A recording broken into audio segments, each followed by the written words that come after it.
How is the best way to engage a two-party system? I'm on the black side of the aisle. Well, talk to me about we represent two different candidates. Talk to me about it. But I'm on the black side of the aisle. I'm on the side wherever the good potato salad is. So we just, I'm gonna let my sister speak first, but I want everyone to know my political interests start and end with how I grew up in Atlanta. So it's just a little foolish for us to say that we don't inspire children by saying someone died for your right, because the people who oppose you glorify their heroes. I am a proud American. Let me say that first.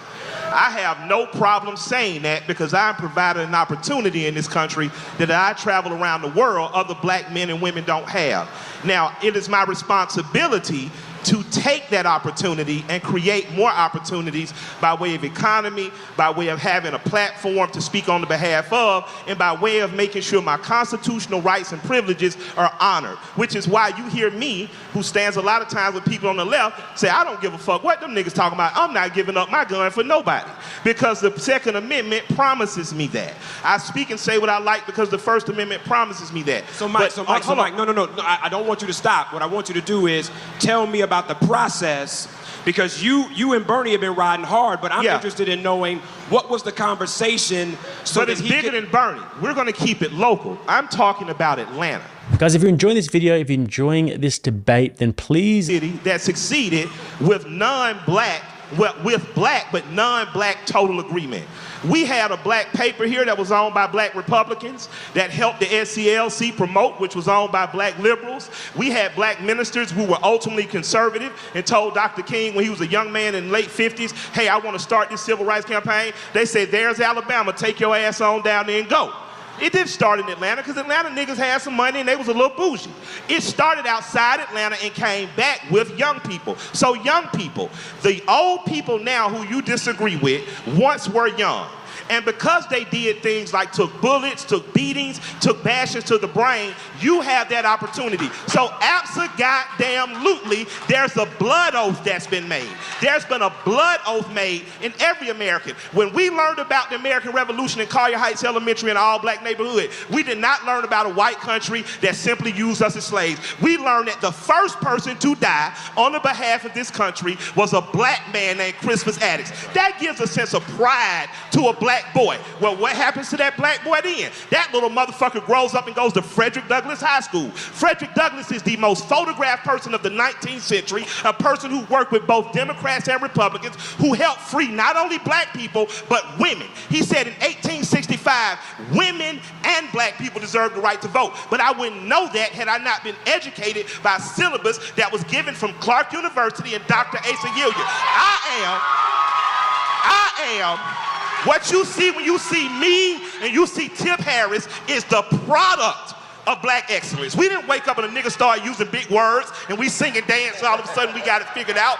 This is a process. Based. But notice there how he... How are we negotiating? What is the negotiation tactics so that we're not acquiescing to somebody else's agenda but being clear about ours in the process of giving them our support? Well, I would say the first thing is that it's important to identify what our agenda actually is. And I think that the most important thing for people in this room to understand is that there is a very small window. Right now, the black vote is the most important vote in the country.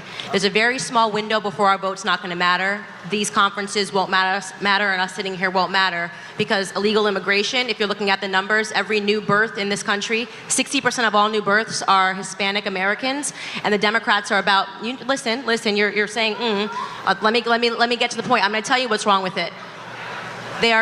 I say illegal is the new black because it's true, and there's a reason why they're advocating for open borders. Right now, our vote means a lot, but new births of black Americans have stagnated. The population growth within black America has stagnated. So the things that I pay attention to are the numbers. I pay attention to the birth rates in this country, which is why I'm pro putting something down to stop illegal immigration. The second thing that I think is really important, and you may have heard me testify in front of Congress, is the illiteracy rates that are facing black America. 75% of black boys in California can't pass a reading exam. Across Baltimore, they looked at 5 schools. They couldn't find a single black boy that was a single black child that could pass a basic reading or a math exam. So I caught a lot of slack because I said, this is the Democrat plantation, but I meant what I said.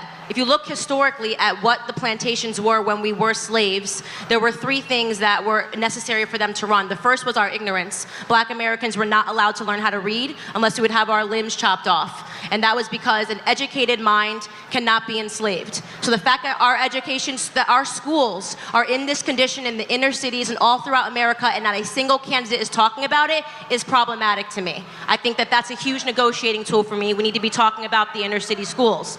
Another component, and this is the biggest issue that I think is facing Black America today, which was important to maintaining the plantations, was the breakdown of family. The biggest issue facing Black America is father absence.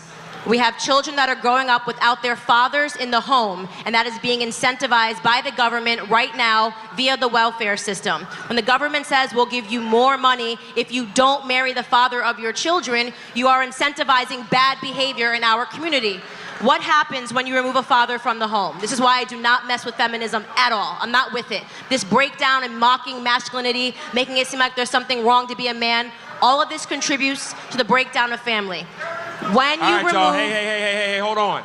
So, hold on, brother, hold on. You can't imagine how much courage it took For each of you to engage, but I want to make sure this sister has the right to talk while she's here. That's why we invited her. So It's let her okay. say what she needs to say, and then let's keep it moving. Come on, y'all. The single motherhood rate in the 1960s in Black America, and they thought that... Now, at a hold on. I want to finish this.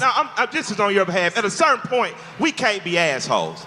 At a certain point, these are black men and women, and in particular, these are black women. Like on some real G shit. It doesn't matter how you feel about her personally. Everything she has just said, Louis Farrakhan said for the last 25 fucking years. So with no. And I don't know if she's a fan of Farrakhan. I know me and Tamika are. Bam. But you cannot take the truth and be mad at who tells it to you. So just chill, bruh. Shut the fuck up. Let her say it and receive the information. That's it.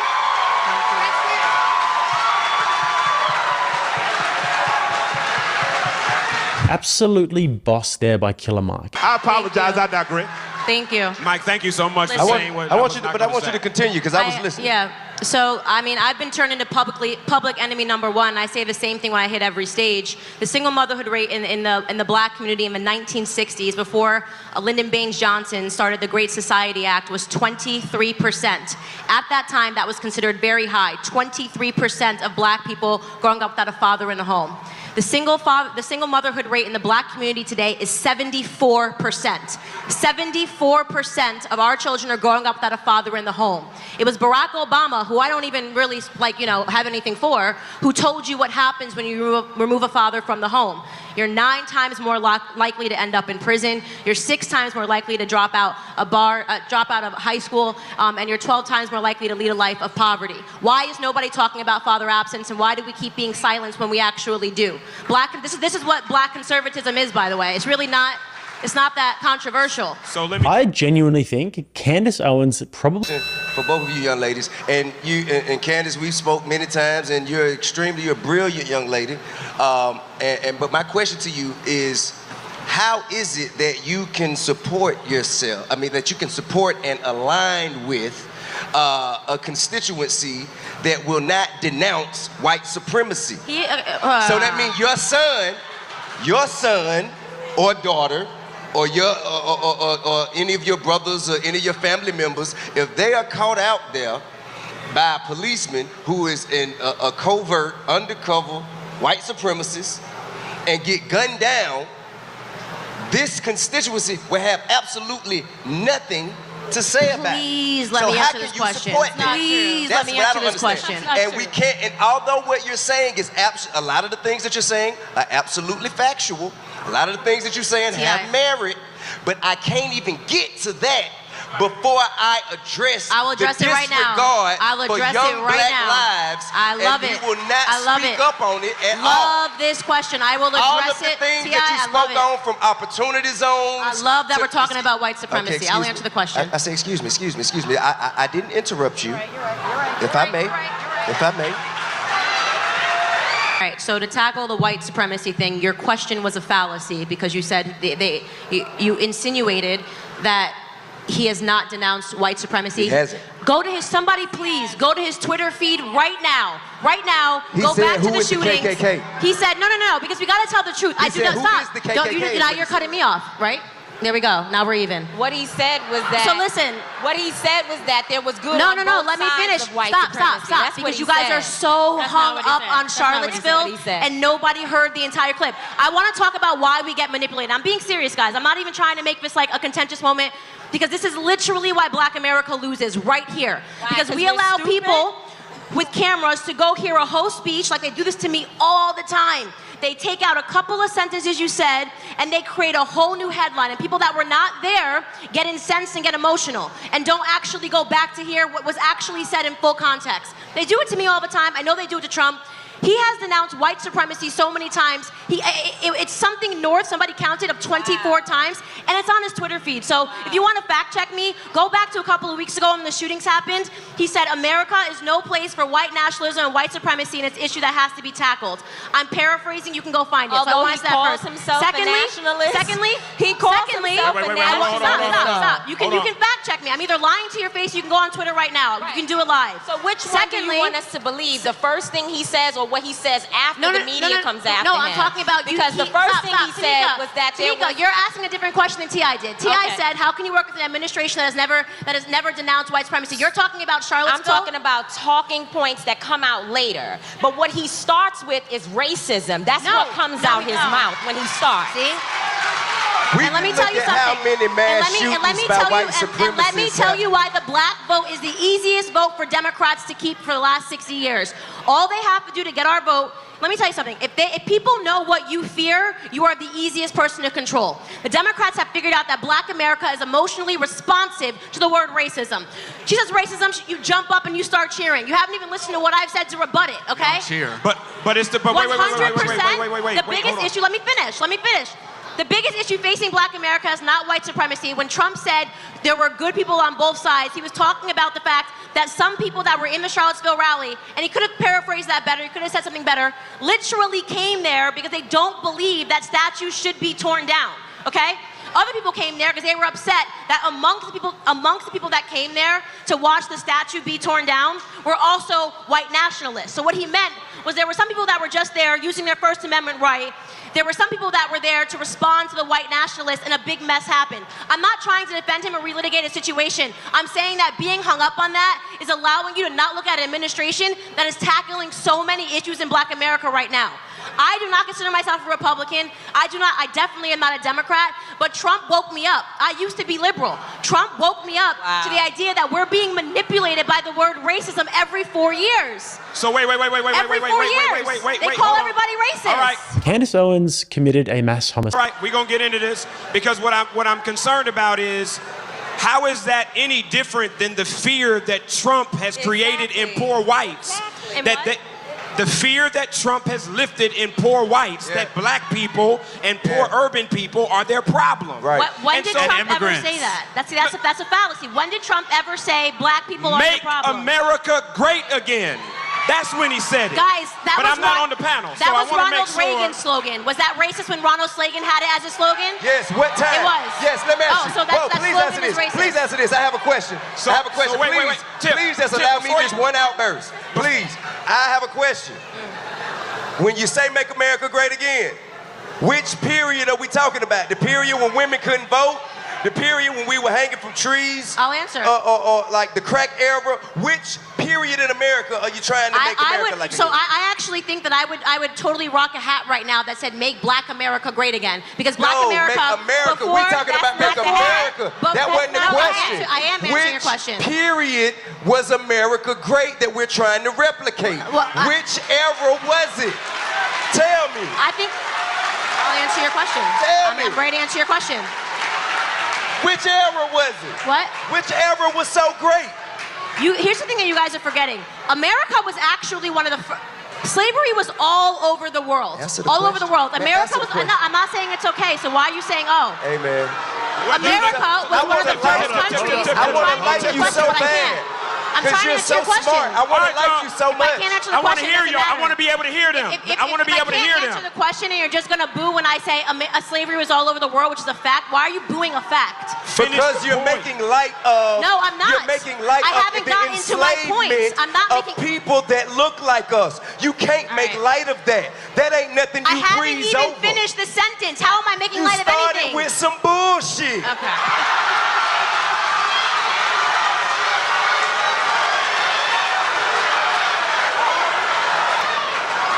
So, Candace. Candace, hold on, wait.